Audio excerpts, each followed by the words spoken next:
ওখানকার ছবির বিষয়টা আমি বুঝতে পারছি এখানে আচ্ছা এখানে আমি একটু কথা বলি। হ্যাঁ ম্যাডাম। আমরা বাংলাদেশ কৃষি গবেষণা ইনস্টিটিউট গাজীপুর ঢাকাতে আসছি। এখানে আমরা আসছি হচ্ছে একটা ক্যাকটাসের একটা জাদুঘরি বলি, ক্যাকটাসের একটা মহাসমুদ্রের ভিতরে আসছে।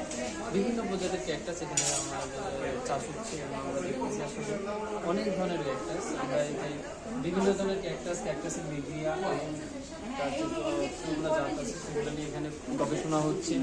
এবং ক্যাকটাস কিন্তু আসলে একটা শিল্প হিসেবে গড়ে উঠেছে। আমাদের যারা বাড়িতে যারা শহরে বাড়িতে তারা কিন্তু মহিলারাও এটা একটা বিজনেস হিসেবে নিচ্ছে। আমরা বিভিন্ন ফেসবুক পেজগুলোতে আমরা দেখতেছি যে এগুলা ক্যাকটাসকে আসলে একটা বিজনেস হিসেবে নিচ্ছে। একটা ক্যাকটাসের অনেক দাম, 100-200 টাকা থেকে 2-3 হাজার টাকা পর্যন্ত দামের ক্যাকটাস আছে।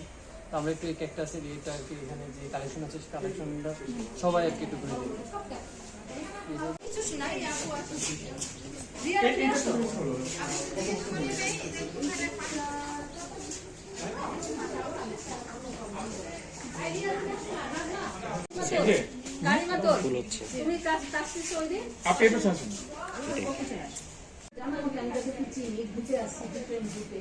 ওরা এক একজন একদম পেশা হিসেবে নিয়ে নিচ্ছে।